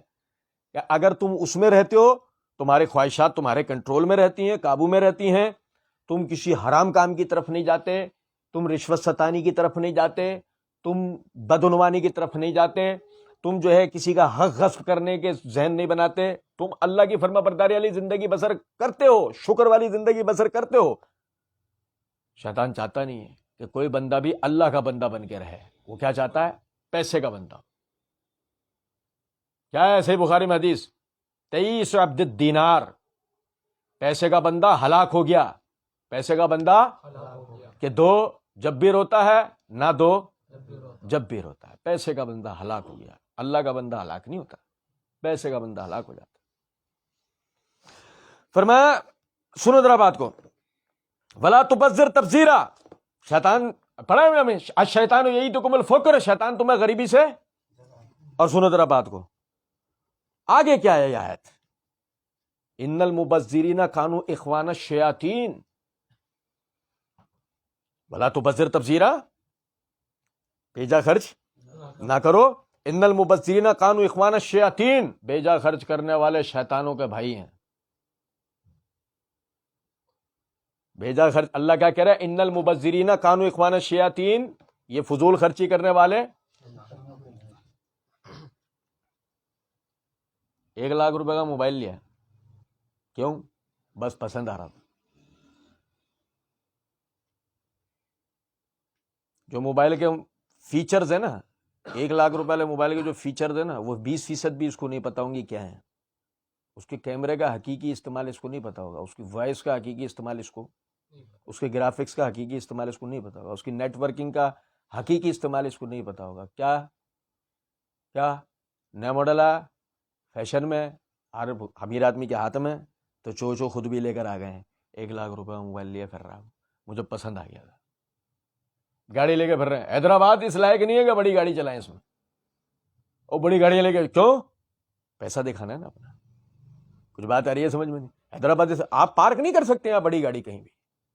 چھوٹی گاڑی بھی آدمی کو لینا یہ مجبور، جس کو اللہ نے پیسہ دیا، اللہ برکت دے سب بھائیوں کو، جن کو اللہ نے پیسہ دیا جو اپنی فیملیز کے لیے کار خریدتے ہیں، صرف فیملی بڑی ہو چکی ہوتی ہے، بائک پہ بٹھانے کے لائق نہیں ہوتی، بڑی ہو گئی ہوتی، وہ کار لیتے ہیں. تو چھوٹی گاڑیاں لیتے ہیں. کیوں لیتے ہیں؟ حیدرآباد چھوٹا شہر ہے، پارکنگ کی جگہ ہی نہیں ہوتی. اب بڑی بڑی گاڑیاں لے کر وہ شہر میں پھر رہے ہیں. کیوں؟ کیا ضرورت ہے اس کی شہر میں؟ بھائی آپ دیکھیں ذرا کیا چیز ہو، آپ بڑی گاڑی لیے پھر رہے ہو. تو بات ساری کیا ہے؟ یہ ہے بے جائز شراب. شادی کر رہے ہیں اور سنو ذرا بات، سگے چچا داد بھائی سے کر رہے ہیں، سگے چچا داد بھائی کے گھر میں کر رہے ہیں شادی، اور 25-30 لاکھ روپے کی شادی. ابے حاجی صاحب کیا کر رہے ہو؟ 25 لاکھ نہیں، تانے ملیں گے بعد میں میری بیٹی کو، تم تھوڑی کھڑے ہو گئے. لو ابے اگر تجھے اپنے سگے چچا داد بھائی کے گھر سے بھی تانا تیری بیٹی کو اگر مل جائے تو پھر لعنت بھیجو نا ایسی خاندانداری کے اوپر. کچھ بات آ رہی ہے سمجھ میں یا نہیں؟ اگر یہ اس کے اوپر تمہیں تمہارے سگے چچا داد بھائی کے گھر سے بھی اگر تانا مل جائے تو پھر تم نے خاندان پالا کیوں تھا؟ سوچو. بات ساری کیا ہے؟ میں عرض کیا نا، صرف یہ میں اندر کی نکلنا ضروری ہے. آپ کو میں ایک بات بتاؤں، نبی صلی اللہ علیہ وسلم سے زیادہ حیا والے کوئی نہیں تھے. وہ عائشہ صدیقہ رضی اللہ تعالیٰ نے فرماتی ہیں آپ میں کماری عورتوں کی طرح حیا تھی. جیسے کماری عورتوں میں حیا ہوتی ہے نا، وہ عائشہ رضی اللہ تعالیٰ نے فرماتی ہیں کہ نبی صلی اللہ علیہ وسلم میں کماری عورتوں کی طرح حیا تھی، بہت حیا والے تھے. صحیح بخاری کتاب الایمان میں حدیث ہے، امام بخاری نے باب قائم کیا ہے کہ حیا ایمان میں سے اس باب کے تحت حدیث ہے کہ آپ کا گزر ہوا تو ایک انصار میں سے ایک شخص اپنے بھائی کو ڈانٹ رہا تھا. کس بات پہ؟ بہت شرمیلا اور بہت حیا کرنے والا، وہ بھائی کو ڈانٹ رہا وہ اس بات کے اوپر کہ تو اتنا حیا تیری شرم کیوں کرتا تھا؟ تو نبی صلی اللہ علیہ وسلم نے فرمایا اس کو کچھ مت بول، حیا ایمان کا حصہ ہے، حیا ایمان کا. اور ایک دوسری حدیث ہے، معاذ بن جبل رضی اللہ تعالیٰ عنہ فرماتے ہیں 3 باتیں نبوت کے اخلاق میں سے ہیں. 3 باتیں اس میں تیسری بات پتہ ہے کیا بتائی ہے؟ تیرے اندر سے حیا ختم ہو جائے پھر تیرا جو دل کرے وہ کرتا. پھر نہیں سمجھے؟ دیکھو ایک آدمی مشرک ہے، میری بات سنو، ایک آدمی مشرک ہے، اس سے توجہ نہیں ہٹائی جا سکتی کہ اس کو سمجھائیں گے وہ سمجھ جائے گا. ایک آدمی بدعتی ہے، اسے سمجھائیں گے وہ سمجھ جائے گا. ایک آدمی زانی شرابی ہے، سمجھائیں گے سمجھ جائے گا. لیکن کیا فرمایا؟ وَإِن لَمْ تَسْتَحِي فَاصْنَعْ مَا شِئْتَ. تیرے اندر سے حیا ختم ہو جائے پھر تیرا جو دل کرے وہ کرتا. پھر کیونکہ حیا جس میں سے ختم ہو جائے نا اسے آپ کچھ بھی نہیں سمجھا سکتے، اسے آپ کچھ بھی، کیونکہ اس میں سے حیا ہی ختم ہو گیا. کسی بات کو سمجھنے کے لیے حیا ضرورت ہوتی ہے. آدمی عبرت پکڑتا کیسے؟ آدمی نصیحت لیتا کس بنیاد پر؟ اس میں حیا ہوتی ہے تو نصیحت لیتا ہے نا. بے حیا آدمی نصیحت لیتا؟ وہ نصیحت نہیں لیتا. یہ جو میں ہے نا، میں یہ حیا ختم ہونے کی دلیل ہے. ورنہ سب سے پہلے یہ حیا ہونی چاہیے کہ میں والی ذات صرف اللہ کی ہے. یہ حیا ہونی چاہیے آدمی کہ اگر تکبر کسی کو لائق ہے تو اللہ کو لائق ہے، بندے کو لائق نہیں ہے. میں والی شخصیت اگر ہوتے تو محمد صلی اللہ علیہ وسلم میں والی شخصیت تھے. اللہ نے بھی کہا ہے نا ان کو قرآن میں. اللہ رب العزت نے سورہ آل عمران یا غالباً سورہ نساء کے اندر فرمایا کہ فلا وربک لا یؤمنون حتی یحکموک فیما شجر بینہم. اے محمد صلی اللہ علیہ وسلم، آپ کے رب کی قسم کوئی شخص اس وقت تک مومن نہیں ہو سکتا جب تک آپ کوئی حکم کریں اور آپ کے حکم کو تسلیم نہ کریں. تو میں کیا ہے؟ میں کون ہے؟ محمد صلی اللہ علیہ وسلم. اور یہ وجہ ہے صحیح مسلم کتاب الحج کے اندر حدیث ہے نبی صلی اللہ علیہ وسلم سے حج کا فرضیت کا حکم اترتے کے ساتھ ہی ایک لڑکا بار بار سوال کر رہا تھا، اللہ کے رسول ہر سال حج کرنا ہے، ہر سال حج کرنا ہے۔ نبی صلی اللہ علیہ وسلم نے اس کو روکا اور کہا، اللہ کے بندے، اگر میرے منہ سے نکل جاتا نا کہ ہر سال حج کرنا ہے تو تمہارے بوڑھے بچے، عورت مرد، بیمار صحت یاب سب کو ہر سال حج کرنا پڑتا، تو میں کون ہے؟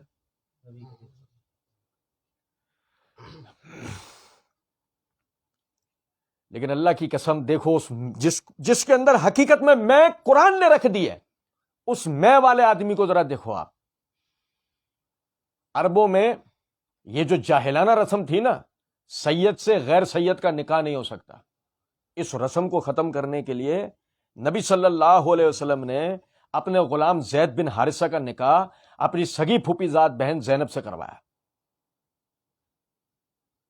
غیر سید کا نکاح سید سے کروایا، صرف کس لیے کہ یہ متکبرانہ رسم یہ ختم ہو، کہ فلاں کا فلاں سے نکاح، یہ متکبرانہ رسم ختم ہونی چاہیے، ہم وہ ہیں، ہمارا اس سے نکاح نہیں، ختم۔ نبی کی پھوپھی ذات بہن کا نکاح ان کے غلام سے ہوا ہے، جو کہ قریش میں بھی نہیں ہے، عرب تو ہے لیکن قریش میں سے بھی نہیں ہے، بنو ہاشم میں ہونا تو بہت دور کی بات ہے۔ بات آ رہی ہے سمجھ میں؟ نکاح ہو گیا۔ عربوں کے اندر دوسری رسم یہ تھی کہ لے پالک بیٹے کو، گود لیے ہوئے بیٹے کو حقیقی بیٹے کی طرح سمجھتے تھے۔ کس طرح سمجھتے تھے؟ حقیقی بیٹے کی طرح۔ تو زید بن حارثہ رضی اللہ تعالی عنہ کی نبی صلی اللہ علیہ وسلم میں بالکل پرورش ایسے کی جیسے کہ اپنے کسی اولاد کی کرو۔ آپ نے کبھی ان کو غلام کی طرح نہیں، بلکہ کسی کو بھی آپ نے اپنے غلام کی طرح نہیں رکھا۔ یہ بھی موضوع نہیں ہے، میں صرف ایک نقطہ بتانے کے لیے بات بتا رہا ہوں۔ زید بن حارثہ رضی اللہ تعالیٰ عنہ کو آپ نے اپنے بیٹوں کی طرح لگا، لوگوں کو یہ لگنا شروع ہوا کہ اس کو آپ نے اپنا بیٹا بنا لیا، تو نتیجتاً اس کو زید بن محمد کہنا شروع ہو گئے۔ ٹھیک ہے، اب آپ دیکھیں، جب نکاح کروا دیا تو اب عربوں کے اعتبار سے زینب آپ کی بہو ہو گئی، اور بہو سے نکاح تو کسی بھی مذہب کے اندر نہیں ہے۔ نہیں سمجھے بات کو؟ سسر کا بہو سے نکاح تو کسی بھی مذہب میں نہیں ہے نا۔ اب اس بظاہر ان کے اس یعنی کہ رسم کے اعتبار سے زینب بہو ہو گئی ہے، اور کچھ دنوں میں گھریلو ناچاکیوں کے نتیجے میں زید بن حارثہ نے زینب کو طلاق دے دی۔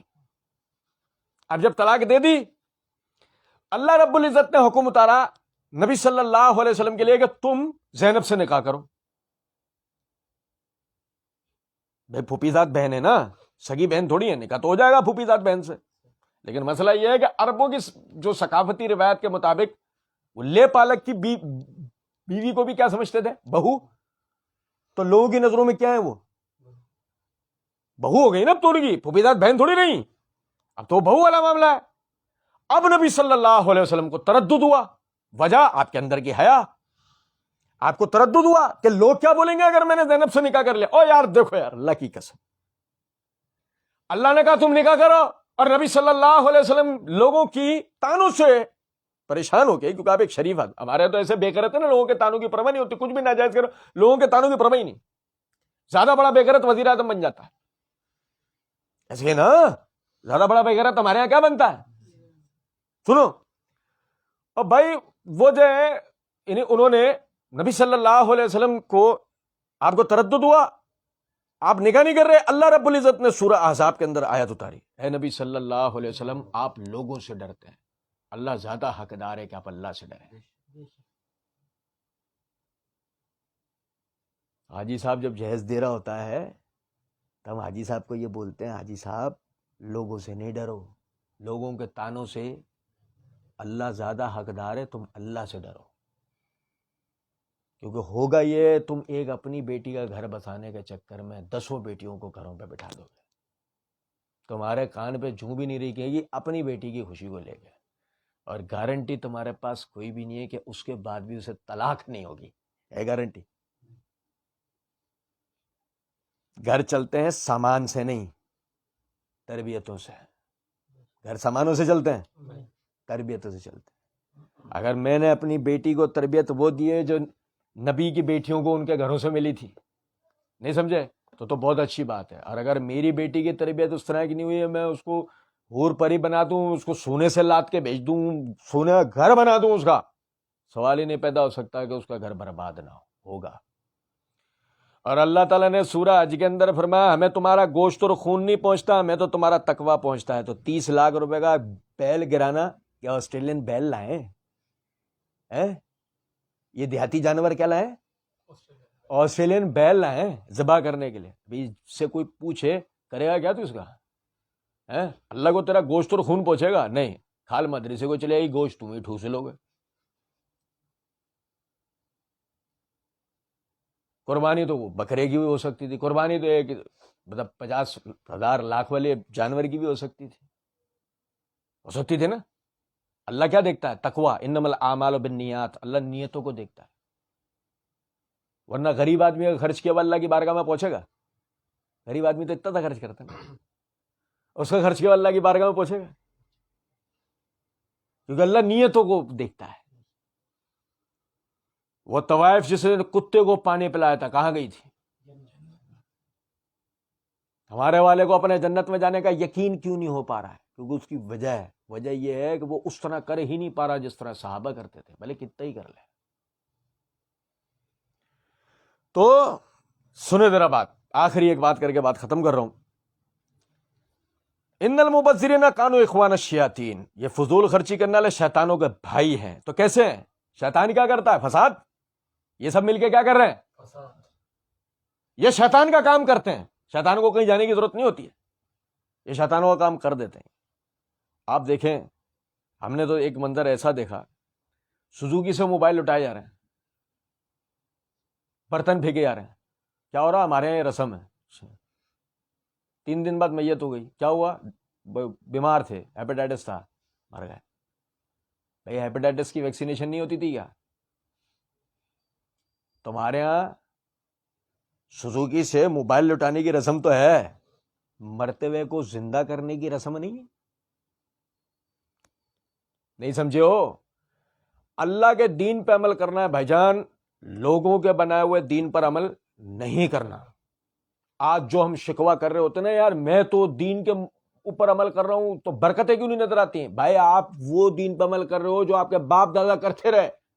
آپ اس دین پہ عمل کر رہے ہو جس کو آپ اپنے فرقے والوں کو کرتے ہوئے دیکھتے ہیں. آپ اللہ کے دین پہ عمل نہیں کر رہے، جبھی تو برکتیں نہیں دیکھ رہے.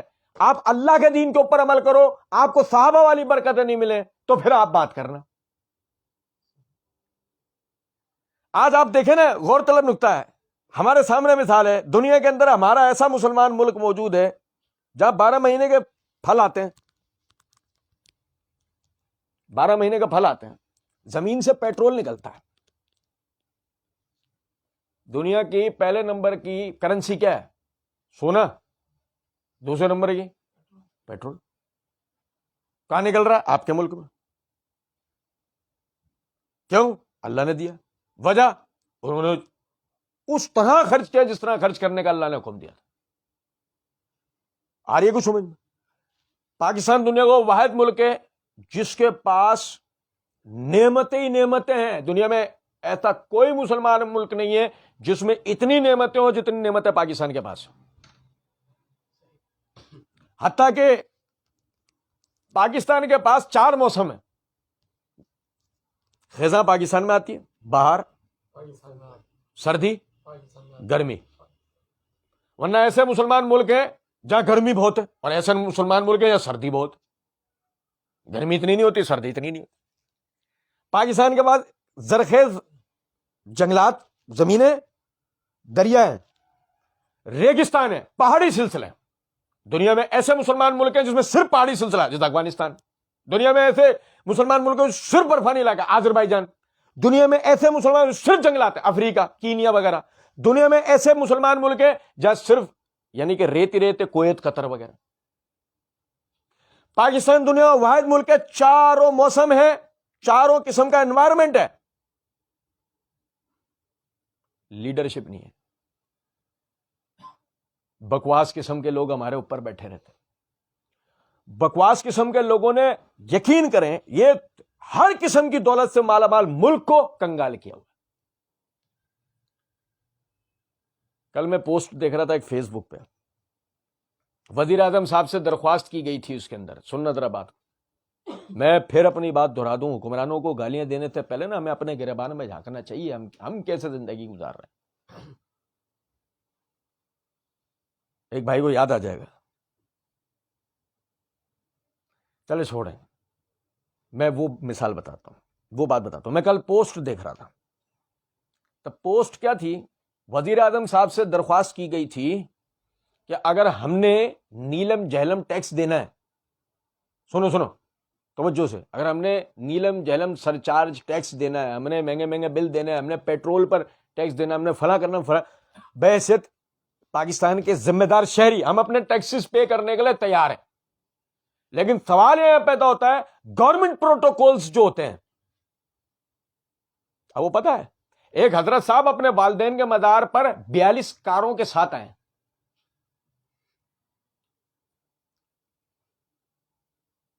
قطع نظر اس کے کہ اس کے والدین اس لائق تھے کہ ان کا مزار بنے، قطع نظر اس بات کے، وہ اپنے والدین کے مزار پر 42 گورنمنٹ گاڑیوں، اور ظاہر ہے 42 گاڑیوں میں دو افراد بھی ہو تو 84 افراد کے ساتھ پہنچے۔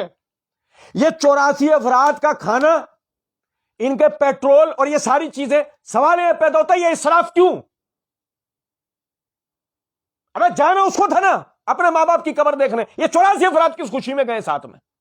کیا ہوا بھائی؟ وہ سیکیورٹی خدشات ہوتے ہیں، یہ اس کے لیے اسے کون مارے گا؟ یہ تو جب تک ہم پہ مسلط ہے ہم مر رہے ہیں، یہ تو ہمارے دشمنوں کے لیے مفید ہے، اسے کون مارے گا؟ ماریں گے تو ہمیں نا۔ اصل ساری بات سمجھیں، نچلے تلے سے اوپر تلے تک اسراف کا، ان المبذرین کانوا اخوان الشیاطین، یہ بے جا خرچ کرنے والے شیطانوں کے بھائی ہیں۔ ان بدبختوں کی وجہ سے جتنا نقصان ہوتا ہے نا اس قوم کو، اتنا کسی کی وجہ سے نہیں ہوتا۔ ان کی میں قائم رہنے کے لیے اللہ نے ان کو کتنی بڑی نعمت دی، یہ اپنے مسلمان بھائیوں کے بازو مضبوط کر سکتے ہیں۔ آپ کو میں ایک بات بتاؤں، دیکھو ہمارے ملک کا قرضہ ہے نا، ہمارے ملک کا قرضہ کیسے اترے گا؟ سنو، میں آپ کو ایک چھوٹی سی مثال سے بتاتا ہوں۔ میں اگر آپ سے 1 لاکھ روپے مانگوں آپ کے پاس نہیں ہوں گے، میں اگر آپ سے 1 روپے مانگوں تو آپ 2 روپے دے دیں گے، بلکہ ہو سکتا ہے کہ 5 کا سکہ رکھ لو یار، نہیں سمجھے؟ بھکاری کو آج کل اپن کتنے پیسے دیتے ہیں؟ بھکاری بھی نظر آتا ہے، 1-2 روپے دیتے ہو، اپنے کو بھی شرم آتی ہے، اس کو بھی 5 کا سکہ کم از کم دیتے ہیں بھائی، رہے نہیں سمجھے؟ توجہ کرنا۔ ابھی پاکستان کی ان آفیشیل آبادی 22 کروڑ ہے، 22 کروڑ میں سے 4 کروڑ بوڑھے نکال دو، 4 کروڑ عورتیں نکال دو، حالانکہ اتنی نہیں ہے لیکن نکال دو، عورتیں زیادہ ہے ہمارے پاس لیکن پھر بھی نکال دو، 4 کروڑ ہی نکالو عورتوں سے معذرت کے ساتھ۔ کتوں کا 8 کروڑ، 2 کروڑ بچے نکال دو، کتوں ہے 10 کروڑ، 2 کروڑ پاگل ذہنی مریض اور جتنے بھی نا ہمارے فخرو، انہیں نکال دو، کتنے ہو گئے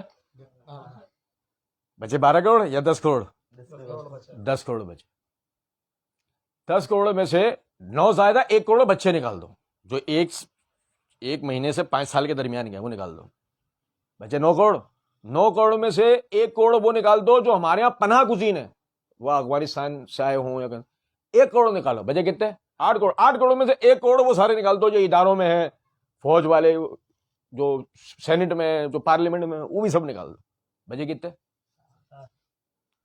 7 کروڑ میں سے 2 کروڑ غیر مسلم نکال دو، بھائی غیر مسلم بھی تو ہے نا ہمارے ملک میں،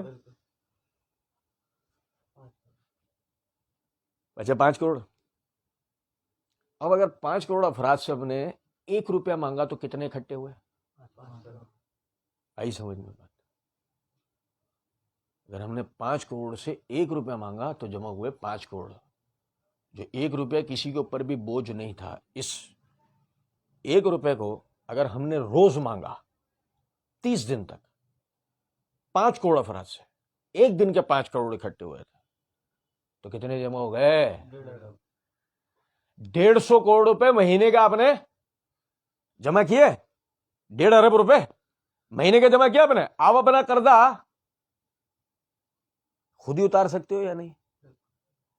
اور کیا دنیا کا سب سے سمجھدار آدمی میں ہوں؟ نہیں، دنیا کا سب سے بے وقوف آدمی میں ہوں جو اتنی ساری باتیں کر رہا ہوں. میں صحیح بتا رہا ہوں آپ. مجھے تو پتا مجھے کیا کیا القابات اس کے بعد ملنے والے ہیں. لیکن سنیں ذرا بات کو. دنیا کے سمجھدار قسم کے لوگ وہ ہیں جو ہم سے بلندی پر بیٹھے ہوئے ہوتے ہیں. سمجھتے ہیں بلندیاں ہوتی ہیں مناصب کی, بلندیاں ہوتی ہیں منبروں کی. دنیا کے سمجھدار قوم تو یہ ہے. اور ان سمجھداروں کے دماغوں میں یہ آئیڈیاز نہیں آتے ہوں گے, اس سے کئی گنا بہتر آتے ہوں گے. یہ بیان نہیں کرتے نہیں. کیوں؟ میں نام نہیں لوں گا. ایک وقت میں ایک آدمی لیڈر ہوتا تھا, اب نہیں رہا.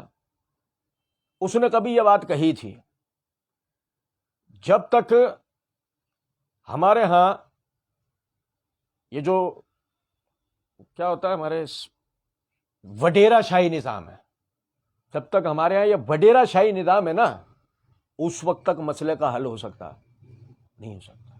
جب تک یہ سلسلہ رہے گا نا کہ غریب کو رکھو, غریب نہیں رہے نا تو نتیجتاً ہم چل پائیں گے. غریب کو رکھو, غریب کو غریب رہنے دو. سمجھے نہیں سمجھے؟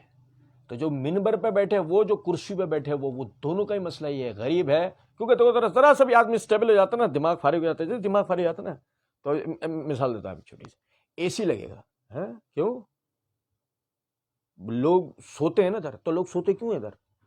یہ مسافر خانہ شرعی حکومت میں پھر رہے ہم. مسجد مسافر خانہ ہوتا ہے نہیں, کیوں سوئیں گے ادھر؟ یہاں میں مسافر سوئیں گے؟ کون سوئے گا؟ یہ اہل محلہ روزے رکھ کے آ کے مسجد میں پڑے سو رہے ہیں, ان کے لیے میں اے سی لگوائیں گے. ابھی بعد میں بجلی چوری کریں گے یا اس کا بل جیب سے دیں گے؟ بتا. جو اگر بجلی چوری کر رہے ہو تو مومن چوری کرتا تو پھر یہ مومن رہے نہیں, اور اگر جیب سے دیں گے تو پیسے اس کے کون دے گا؟ وہ بھی تو ہم تم ہی دیں گے نا. پھر وہ جمال دن رمال جو سامنے سے چل رہا ہوتا ہے. یہ ہو, اور اوپری سطح پہ کیا ہوا ہے؟ ڈیم بنے گا, بن گیا. 1 کروڑ نوکریاں آئیں گی, آ گئیں نہیں سمجھو؟ ووٹ ڈالنے سے اگر کوئی انقلاب آ سکتا ہوتا تو جن ملکوں میں ووٹنگ کا نظام ہے وہ ملک آج ہمیں کھائے بیٹھے ہوئے ہوتے. آج دنیا میں ہمارا وجود نہیں ہوتا, اللہ کی قسم. یہ ووٹنگ دنیا کے جس ملک میں اگر یہ اتنا ترقیاتی نظام ہوتا, آج ہم اپنی پیروں پہ کھڑے نہیں ہوتے, ہمیں کفار نگل چکے ہوتے اب تک. دنیا کا سب سے کرپٹ ترین نظام یہ ووٹنگ سسٹم کا نظام ہے. دنیا کا سب سے بہترین نظام خلافت کا نظام ہے. جب تک اس کے لیے کام نہیں ہوگا کسی بھی قسم کا کوئی فائدہ ہو سکتا. اور یہ یاد رہے, شیطان صرف غریبی سے ڈرا کے یہی نہیں کرواتا, شیطان اپنے مسلمان بھائیوں کے خلاف بھی کھڑا کروا دیتا ہے. ڈکیتی ہر طرح کی ناجائز ہے, مسلمان پہ ہتھیار ہر طرح سے اٹھانا حرام ہے. یہ سمجھ رہے ہیں؟ کوئی تبدیلی کے نام پر آپ کو اپنے مسلمان بھائیوں کے خلاف یوز کر لے تو یہ کوئی طریقہ نہیں ہے کہ آپ اپنے مسلمان بھائیوں کے خلاف ہتھیار اٹھاؤ. لیکن یہ بھی کوئی طریقہ نہیں ہے آپ کبوتر کی طرح آنکھیں میچ کے بیٹھ جاؤ, نہیں اب تو کچھ نہیں ہو سکتا, اب تو یہی ہوگا. یہ بھی کوئی طریقہ نہیں ہے, یاد رکھیں. کیونکہ اگر ایسا ہے نا تو پہلے سے اپنے گھر میں اپلائی کرو. میرے بچے بگڑ رہے ہوتے ہیں, میں آنکھیں موند کے بیٹھ جاتا ہوں. کیا کرتا ہوں؟ اپنی آخری کوششیں بھی کرتا ہوں نا. استاد کا بیٹا ان پڑھ رہ جانا یہ تو مثال ہے, لیکن میں اپنی آخری کوششیں تو کرتا ہوں نا. یہ تو نہیں کہ نہیں چونکہ اب میرے بچے بگڑ رہے, اب میں کچھ نہیں کر سکتا, جو اب یہ میرے بچے کر رہے ہیں وہ میں بھی یہی کروں گا. نہیں, ہم کوے ہیں, ہنس کی چال نہیں چل سکتے. نہیں سمجھے؟ دیکھا ہے کبھی کوے کو؟ کوئی ایک کوے کا بچہ بھی روڈ پہ گر جائے نا, اب اسے اٹھا نہیں سکتے, آوازیں دے کے ارد گرد پورے خاندان کو اکٹھا کر لیتا ہے وہ, اور اس کو قریب جانے والے کو سب کوے مل کے حملے کر رہے ہوتے ہیں اس کے اوپر, اور سے ایک بچے کو اپنے بچانے کے چکر میں سب اکٹھے ہو جاتے ہیں. اور ہنس چل تو بڑے شاہانہ سٹائل میں رہا ہوتا ہے, لیکن جو پھندا لگا ہوا ہوتا ہے نا اس کو پکڑنے کے لیے, اس کو وہ شاہانہ سٹائل میں دیکھ پاتا. تو ہم کوے ہیں, ہم ہنس نہیں ہیں. ہم اپنے ارد گرد اپنے لوگوں کی پرواہ کرنے والے لوگ ہیں, ہم اپنے لوگوں سے آنکھیں میچنے والے لوگ. اللہ رب العزت سمجھنے اور عمل کرنے کی توفیق دے. وما علینا الا البلاغ.